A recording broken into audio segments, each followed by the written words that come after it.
여러분 대학을 가기 위해서 우리는 공부란 걸 합니다. 공부란 걸 하면서 여러분 레벨이 매년마다 업그레이드 되죠. 초등학교 1학년에서 2학년, 3학년, 중학교에 올라가고 여러분 이 자리에 있죠. 중1, 중2, 중3. 여러분 이제 막 중2, 중3쯤 되는 친구들은 이럴 거예요. 아니 올라온 지 얼마 안 됐는데 벌써 중간에 가다니 그런 생각. 그러다가 고1, 고2, 고3 이렇게 점점 올라가서 이제 대학 수능 능력 시험을 치르고 이제 여러분이 남고 싶어도 나중에는 청년부에 올라가야 돼요. 그렇죠?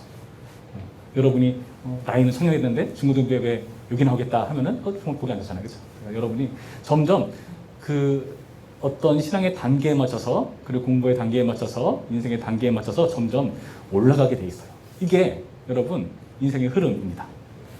그런데 여러분 한번 생각해 봅시다.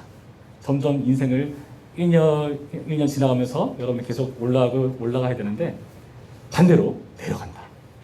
여러분 이제 한 달 뒤면은 이제 2022년이 되죠. 지금 고3의 친구들이 다시 고3이야. 좋아요? 끔찍하죠. 오히려 더 거꾸로 돼가지고 고2가 됐어. 더 낫나? 더 준비할 수 있으니까. 중1은 초등학교 6학년이 되고. 여러분 이거는요 정상적인 방법이 아니라는 거죠. 우리는 시간이 지나면서 올라가게 돼 있습니다. 어떤 자리에서 건너가게 되어 있고 성장하게 되어 있고 잘하게 되는 게 맞는 거예요. 그것을 반대로 간다면은 그것은 굉장히 걱정스러운 일이에요. 스스로도 그렇고 누가 보더라도 너는 왜 반대로 가냐 하는 말을 들을 법한 그런 상황이라는 거죠. 오늘 우리가 읽은 본문에서 이상하게도 반대로 가는 사람들의 모습을 보여주고 있습니다. 그 사람이 누구냐? 바로 삼손입니다. 여러분 이스라엘 백성들은 원래 어떤 사람들이냐? 올라가는 사람들이었어요. 올라가는 사람들. 사사기 1장 말씀 보면은 이들이 그 가나안 땅을 정복하는 과정에서 올라가는 표현을 씁니다. 그러니까 그 정복하는 과정을 올라갔다 표현해요. 내가 누구가 올라가니까 이렇게 올라가라. 올라가겠습니다. 이런 식으로 하면서 그 가나안 정탐하는 그 모든 과정을 올라간다라는 단어를 써서 사용하고 있어요.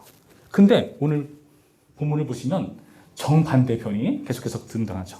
1절 삼손이 딥나에 내려가서 5절 삼손이 그의 부모와 함께 딥나에 내려가 7절 그가 내려가서 10절 삼손의 아버지가 여자에게로 내려가매 19절 여호와의 영이 삼손에게 갑자기 임하시며 삼손이 아스글론에 내려가서 그러다가 막판에 그의 아버지 집으로 올라갔고 그건 좀 다행이네요. 올라갔대요. 여러분 내려갔다는 표현이 계속해서 반복되고 있다는 것을 여러분 주목해 보시기 바랍니다. 삼손이 내려가고 있어요. 어디로 내려가고 있죠? 바로 이들이 원수처럼 여기는 블레셋 사람들에게 계속해서 내려가고 있는 상황. 내려가는 게 뭐 어때서요? 이게 문제입니다. 왜요? 삼손은 정말 내려가면 안 되는 사람이거든요. 그 사람은 사사예요, 사사. 그리고 나시린으로 선을 받습니다. 나시린은 어떤 사람이냐? 하나님께서 사용하시기 위해서 특별히 구별해내시고 그에게 요구를 하세요. 너 머리에 삭도 대지 마. 머리 자르지 말라는 거예요. 길을 한 거죠. 그리고 포도주와 독주를 멀리 해야 돼. 이런 식으로 하면서 그 나시린이 정결하고 깨끗하고 함부로 몸에 손대지 않으면서 하나님께 구별받은 표시를 그렇게 하는 거예요. 그런데 그런 나시린의 법을 주면서 삼손에게 요구하신 하나님의 비전이 있습니다. 그 비전이 뭐냐? 이 삼손 너로 인해서 이스라엘 백성들이 블레셋에서 구원을 받는다. 이게 하나님의 비전이고 뜻이었어요. 하나님께서 그렇게 말씀을 하셨는데 그런데 삼손은 이스라엘에게서 블레셋을 구수할 생각 있다 없다? 없어요. 전혀 없습니다. 여러분 이런 거 보면 우리랑 좀 비슷하다 생각해요. 어느 세대는 여러분들에 대한 기대를 가지고 있죠. 여러분이 잘 됐으면 좋겠고 이왕이면 사자 들어가는 직업 했으면 좋겠고 그리고 부모님들이 원하는 대로 잘 따라줬으면 좋겠고 그런데 그거는 부모님 생각이잖아요. 그거는 당신들 생각이잖아요. 난 그러고 싶지 않은데요. 하는 그런 마음 들 수가 있죠. 삼손도 그런지도 몰라요. 우리랑 굉장히 통하는 부분이 있어요. 삼손은 본인이 원하지 않았는데 나시린이 되고 사사가 되고 근데 누가 나 나시린 시키래요? 누가 나 사사 시키래요? 나 그럴 생각 전혀 없는데요? 나 내 마음대로 살 건데요? 지금 그러고 있는 겁니다. 그래서 여러분 반항이 되면 어떡하죠? 그거 정반대로 활동하잖아요. 그 반대의 모습을 보여주고 있어요. 청개구리처럼 말이죠. 어떻게 하고 있는가? 블레셋 여자와 결혼을 추진합니다. 블레셋 여자와 결혼하는 문제, 여러분, 사랑하면 결혼할 수 있잖아요. 사랑하면 같이 마음 맞으면 잘 살면 되는 거잖아요. 그게 뭐가 문제예요? 문제예요. 왜냐? 그것은 하나님께서 금하신 거거든요. 블레셋 사람들을 만나고 그들과 교제하는 것들은 사실 하나님께서 원하지 않는 것이었습니다. 그들이 가나안 땅에 들어갈 때 그 땅의 사람들을 사실 진멸하라고 표현했어요. 왜 하나님께서 그렇게 잔인하게 말씀하시나요? 하나님 너무 잔인한 분 아니세요? 하나님 잔인한 분 맞아요. 어떤 분에 있어서? 죄에 대해서. 죄에 대해서는 잔인하십니다. 그 죄값을 치르는 데선 자기 아들까지 죽이실 정도로 잔인하세요. 죄에 대해서 못하는 거죠. 그래서 그 죄값에 대해서 하나님께서 심판하셔야 되는데 그 심판의 도구로 이스라엘을 사용하시는 거예요. 그렇게 함으로써 그 땅에 가나안에 있는 하나님 안 믿고 우상 섬기고 죄악된 사람들을 모두 징멸하고 이스라엘 거기서 하나님 나라를 시작하는 그 과정을 겪으시는 건데 이들이 그렇게 다 하지 않고 사람을 남겨두고 그러면서 그 사람들이 세력이 커지고 오히려 이스라엘을 괴롭게 만드는 이런 블레셋 나라가 되었습니다. 지금 이스라엘 블레셋의 속국이 되어버렸거든요. 하나님께서 그 블레셋 사람과 사귀는 것은 그들의 우상을 섬기게 되는 것과 같다. 너희는 그 유혹에 넘어갈 수밖에 없다 말씀하셨습니다. 그래서 이것은 문제가 됩니다. 여러분 지금부터 생각을 바로잡으세요. 나 나중에 시집 장가갈 나이가 되어서 갈 수나 있을까? 어쨌든 그 나이가 되어가지고 나는 이렇게 생긴 남자랑 결혼해야지. 이런 여자랑 사귀어야지. 여러분 마음에 여러 가지 뜻이 있을 겁니다. 근데 저는 그것 가운데 무조건 1순위야. 2순위가 아니라 그냥 당연하게 옵션도 아니고 필수사항으로 하나님 믿는 사람, 예수님 믿는 사람이 되었으면 좋겠어요. 아멘. 안 나오죠, 이게? 그런 사람도 있습니다. 이 친구 너무 마음에 드는데요. 하나님을 안 믿어요. 예수님 안 믿어요. 어떻게 하죠? 다들 그렇게 질문을 하면은 다들 마음속에 정이 오거든요. 난 무조건 이 사람과 결혼할 거예요. 사실은 그 질문을 하고 온다는 게. 그러니까 당신은 허락이나 해달라. 그 뜻이죠, 사실은. 그렇지 않습니까? 근데 생각해 보세요. 내가 믿지 않는 사람과 결혼했을 때 어떤 문제가 발생할지. 그 결혼하고 나서 그 사람의 인생은 평생은 신앙적인 싸움에서 계속 패배하는 수밖에 없어요. 내 평생 소원이 뭐냐? 하나님의 비전과 전혀 거리가 먼 그냥 내 남편 구원. 여기에 매여버려요. 근데 그렇게 해서 예수 믿는 사람 있잖아요. 있어요. 있는데 특별한 경우예요. 그게 그만큼 쉽지 않고 어렵다는 거예요. 그래서 저는 여러분이 지금부터 나의 배우자 될 사람을 믿는 사람으로 아예 정해놓고 시작하면 좋겠어요. 근데 남자들 꼭 이러죠. 내가 너 교회 가기 원하면 내가 교회 가줄게. 결혼하고 나서 싹 돌변해버리는 그런 일도 생깁니다. 그러니까 잘 점검하시라고요. 잘. 다시 돌아오죠. 자, 이런 식으로 내가 좋아하고 원하는 여자랑 결혼하는 그런 것들은 율법을 어기는 일이었다. 근데 그게 그 당시의 시대 정신이었습니다. 여러분 사사기의 제일 마지막에 어떤 성경 구절로 끝나는지 여러분 아세요? 사사기에서 마지막 중에 2번 정도 나오는 구절인데 이게 사사기의 시대 정신이었습니다. 그때 이스라엘에 왕이 없으므로 각자 자기 소변에 오른 대로 하였다. 그것의 원래의 의미는 무슨 의미냐면은 내 눈에 바른 대로 옳은 대로 했다라는 뜻이에요. 내 눈에 바른 대로. 하나님은 그렇게 말씀하실지 모르지만 내 생각은 그게 아닌 것 같은데요. 내가 봤을 때 별로 안 좋아 보이는데요. 사람들이 자기의 의견을 주장하기 시작했어요. 물론 좋습니다. 좋은데 하나님을 벗어나 생각하는 것은 우리는 죄짓는 게 없다는 것을 명심을 해야죠. 지금 여기서 지금 이 블레셋 여인을 맞이하는 그 과정에서도 계속해서 1절, 2절, 3절 보시면은 블레셋 사람의 딸들, 할례받지 아니한 블레셋 사람을 이렇게 강조하면서 블레셋 사람은 정말 불미스러운 이름이라는 것을 계속해서 강조하면서 얘기가 나오고 있거든요. 근데 삼손이 왜 그렇게 하느냐? 3절 뒷부분 뭐라 나오죠? 삼손이 그의 아버지에게 이르되 내가 그 여자를 좋아하오니 나를 위하여 그 여자를 데려오소서 하니라. 여기서 내가는 눈을 말해요. 나의 눈이 그 여자를 좋아한다. 내가 봤을 때 바르다, 곧다, 옳다라는 뜻이에요. 사사기의 시대 정신과 같죠. 그 당시 시대의 사람들의 생각을 그대로 가지고 있는 삼손의 모습을 여기서 보는 겁니다. 자기소개는 옳은 대로 하는 모습을 추구하는 시대 정신. 그래서 내가 원하는 여자이기 때문에 다 필요 없어.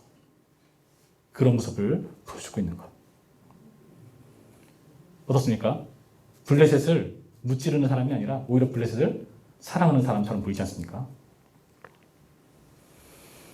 그리고 이 삼손은 어떤 일을 벌이느냐 하면은 사자의 시체와 접촉하는 일을 벌입니다. 5절 이하의 말씀 보면은 그 뒷라에 내려가다가 그러니까 블레셋 사람들 만나러 가다가 젊은 사자가 공격해 옵니다.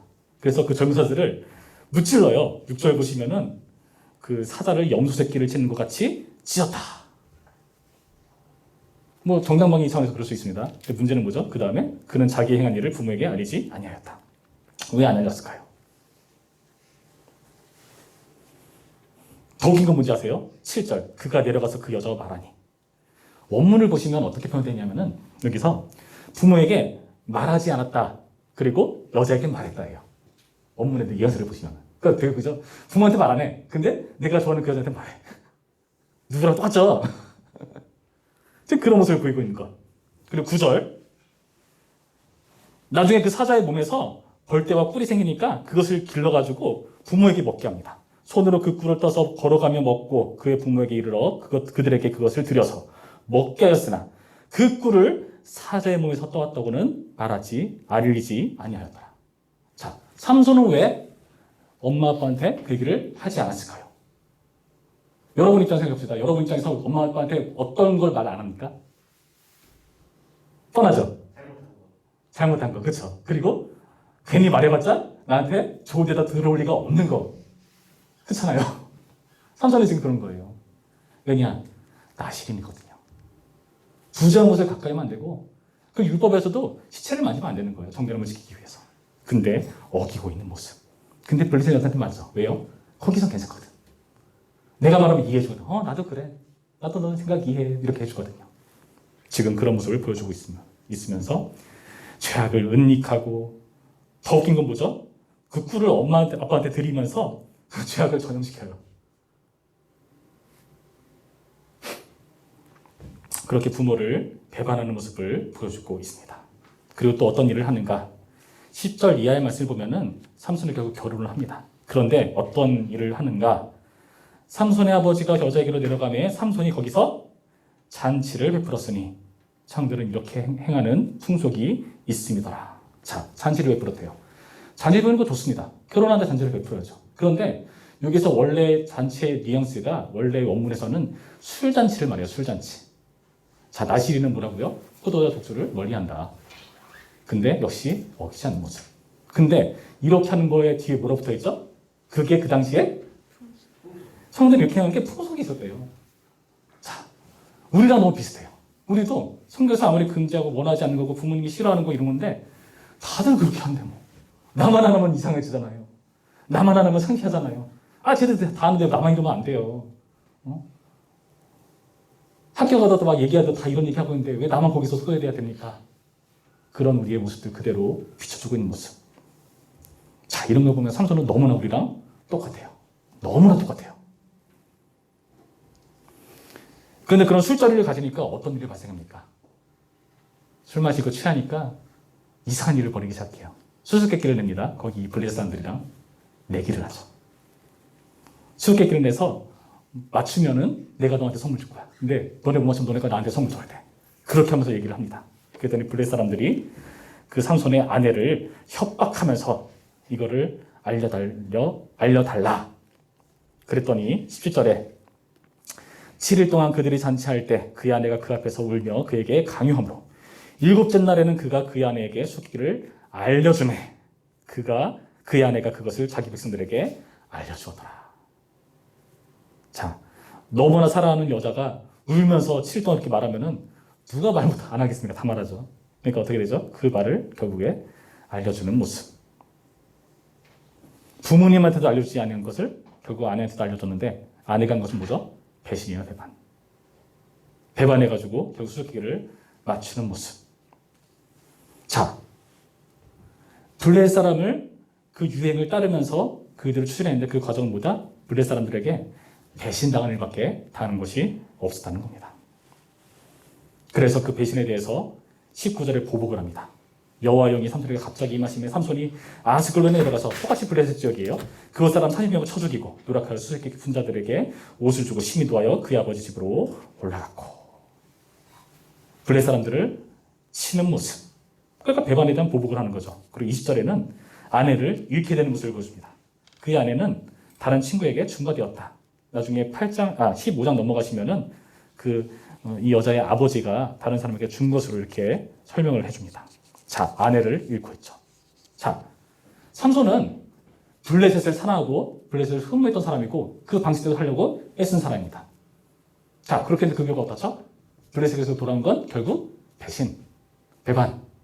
나는 부모를 배반하면서 이렇게 블레셋을 사랑하고 흠모했는데 받은 것은 배반이었다는 거죠.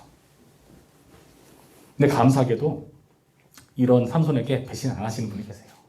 누구시다? 바로 우리 주 하나님께서는 배반하지 않으시는 분이십니다. 5절과 6절 말씀 보시면 이런 표현이 있죠. 삼손이 그의 부모와 함께 딥나에 들어가 딥나의 포도원에 이른즉 젊은 사자 그를 보고 소리 지르는지라. 사자의 공격이 있습니다. 그때 어떻게 됐죠? 여호와의 영이 삼손에게 강하게 임하니. 여호와의 영이 임해서 삼손이 그 사자를 염색기처럼 찝게 되었다. 그러니까 그 위기를 벗어날 수 있도록 하나님께서 임하신 거예요. 블레셋은 삼손을 보호하지 않습니다. 근데 반대로 하나님께서는 이 삼손을 보호하시는 모습. 자, 그리고 이런 일이 겪으면서 삼손은 사명과 전혀 거리가 없잖아요. 나의 사명은 이스라엘로부터 블레셋을 구원하는 일이야. 그게 비전이고 사명이었는데, 하나님께서 주신 비전이었는데 전혀 상관없이 살았잖아요. 그런데 하나님께서 임하셔서 어떤 일을 하시는가? 19절, 여호와 영이 삼손에게 갑자기 임하시매 삼손이 아스글론에 들어가서 그 사람 30명을 쳐 죽였다. 자, 이것은 무슨 의미냐면은 이것을 우리가 알기 위해서 4절 말씀을 봐야 돼요. 4절 말씀. 우리 4절 말씀 한 목소리 읽을까요? 4절 시작. 그때 블레셋 사람이 이스라엘 다스린 까닭에 삼손이 틈을 타서 블레셋 사람을 치려 함이었으나 그의 부모는 이 일이 여호와께로부터 나온 것인 줄을 알지 못하였더라. 우리나라 한글 성경이 대체로 번역이 잘 된 편인데 이것은 번역이 잘못됐습니다. 여기 삼손이란 말 없어요, 원문에. 그러니까 이 틈을 타서 블레셋 사람을 쳤다는 것은 사실 여기 문법 구조상 여호와께서 하신 일이에요. 자, 하나님께서 그 틈을 타서 삼손이 계속 비전을 망각하고 마음대로 사는 과정 가운데서도 틈을 타시면서 블레셋 사람을 치료하시기 위함이었다. 블레셋 사람을 치는 것은 누구의 비전이었죠? 삼손. 하나님께 삼손에게 주신 비전. 13장 5절에 나오는 것처럼 블레셋으로부터 이스라엘을 구원하는 것이 바로 삼손의 비전이었습니다. 근데 삼손은 전혀 자기 마음대로 한 건데 결국에 하나님의 뜻이 이루어지는 이상한 일을 겪고 있는 거죠. 자기는 확신한 건데 결국에 하나님께서 역사하셔가지고 자기가 전혀 상관도 하지 않고 하나님 뜻대로 하지 않았는데 자기를 위해 그런 기계까지 사용하셔서 블레셋을 치시는 하나님의 모습. 결국에 하나님의 뜻이 이루어져요. 결국에 삼손은 하나의 비전을 이루는 과정 가운데 놓여 있어요. 자기의 원대로 참 좋은데 아까 박정희 씨가 강조하신 것처럼 원하는 사람이 하는 게 되게 좋은 건데 자기는 원하지 않았는데 그냥 자기 멋대로 산 건데 하나님의 뜻을 이루는 이상한 모습을 보여주고 있죠. 그게 왜 가능했다? 하나님께서 함께 하셨기 때문에, 임하셨기 때문에. 삼손은 계속해서 친블레셋처럼 살아갔지만 하나님은 친이스라엘로 살아가셨습니다. 근데 비극이 뭐냐? 이것을 알지 못하고 있다는 거죠. 그의 부모는 이것을 알지 못했대요. 뿐만 아니라 계속해서 여기서 알지 못했다는 표현이 은근히 드러나는 표현이 굉장히 많아요. 수수께끼도 알지 못하는 블레셋의 모습. 결국엔 내 수수께끼를 알게 되죠. 근데 부모는 모르죠. 삼손도 이 과정 가운데서 자기가 한 게 하나의 비전을 이룬지 전혀 모르는 모습. 자, 이렇게 이 모든 과정에 출처이신 하나님을 모르는 모습이 수수께끼를 모르는 것보다 더 큰 문제다. 그저 자기 눈에 바른 대로 이것저것 추구하면서 살아갔는데 내가 원하는 일, 주님께서 원치 않는 그 일, 그렇게 살아갔는데 결국에 그 모든 과정을 하나님께서 역사하셔서 끝내 하나님께서 일하시는 그 모든 과정을 이들은 알지 못하고 있다. 여러분, 우리의 인생도 잘 돌아보셔야 됩니다. 여러분 인생 가운데 여러분 뜻대로 되는 거 있을 수도 있지만 그렇지 않은 경우도 상당히 많죠. 근데 여러분 그럴 때마다 잘 생각했으면 좋겠어요. 여러분 인생 가운데 누가 개입하고 일하시는지 여러분 감각하셔야 돼요. 그게 신앙이 필요한 거죠. 나의 인생 가운데 여러분이 원치 않는 일이 벌어지기도 합니다. 그렇죠? 그런데 그 과정 가운데 여러분 어떤 사람은 굉장히 무너지고 힘들고 지치고 괴로워하고 포기하고 그렇게 살아가지만은 그 가운데 지치고 포기하지 않고 이겨나가고 버틸 수 있는 힘은 어디서 나오느냐? 아, 내가 원치 않는 일 속에서도 주님은 분명히 내 인생 가운데 개입하시고 일하고 계신다. 여러분, 이 감각과 이 생각으로 버티고 살 수가 있는 거예요. 여러분, 제가 한번 예전에 그런 얘기 했던 적이 있어요. 우리의 과거가, 우리의 현재가 미래를 결정하는 것이 아니라 우리의 미래가 현재와 과거를 규정하고 결정하는 거라고 여기까지 맞았던 기억이 있어요. 그 말이 무슨 말인지 여러분 기억나시나요? 어떤 사람은 안 좋은 형편과 상황 속에서 나중에 잘 안 된 것을 그것을 핑계대요. 그때 내가 너무 힘들어서 그랬어요. 내가 그때 돈이 없어서 그랬어요. 그때 나쁜 친구를 사귀어서 그랬어요. 그때 내가 고생해서 그랬어요. 근데 어떤 사람은요, 잘 되고 성공한 것을 똑같은 이유를 말해요. 그때 내가 고생했기 때문에, 그때 내가 힘들었기 때문에 지금 이렇게 잘 될 수가 있어서요. 그 차이가 어디서 발견할까요? 과거가, 현재가 미래를 만드는 게 아니라 미래가 과거를 규정하는 거라니까요. 여러분, 우리는 미래는 분명히 뻔합니다. 주님께서 우리를 구원하시고 일하시는 그 과정 가운데 우리는 놓여 있어요.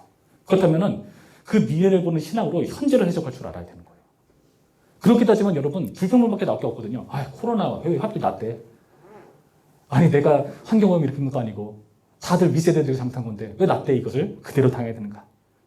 아니, 왜 나 때 하필이면은 교육제도가 바뀌어가지고 이거 복잡하게 만드느냐, 힘들게 만드느냐, 여러 가지 생각들을 할 수가 있습니다. 그런데 그럴 때 우리는 생각해야 되는 겁니다. 우리는 세상이 하나님 역사를 알지 못하지만 우리는 아는 사람들이거든요. 여러분, 그 중에서 정말 큰 게 뭘까요? 세상이 전혀 알지 못했던 하나님의 역사는 뭘까요? 바로 예수 그리스도시거든요. 예수 그리스도가 어떤 분이셨죠? 우리가 원하는 하나님의 모습을 오신 분이 아니에요.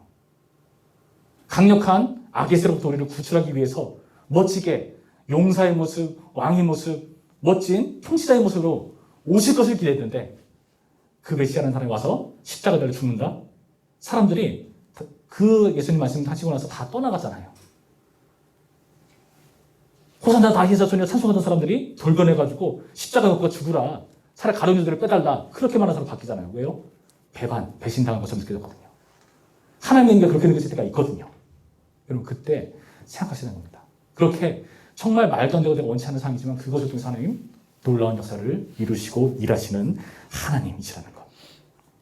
여러분, 그래서 오늘 우리는 이 말씀을 통해서 삶처럼 살아가는 우리가 올라가야 됨에도 불구하고 계속해서 내려가고 후퇴하는 그런 인생을 살고 있는 우리지만 그 가운데서 우리는 해석해야 됩니다.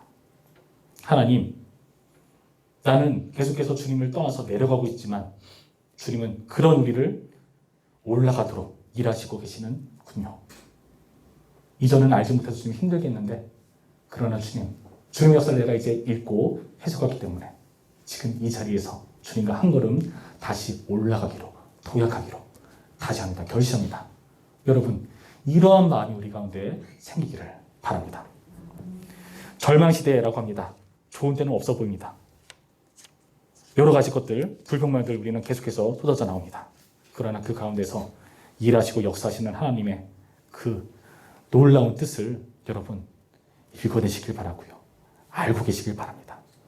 말씀 통해서 보여주는 이 하나님, 우리 인생 가운데 장난치지 않으십니다.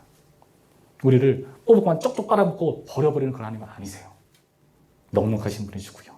우리를 위해서 일하시고 끝내 우리에게 허락하신 그 비전을 이루도록 우리를 이끌어 가시는 분. 강압적으로? 아니요.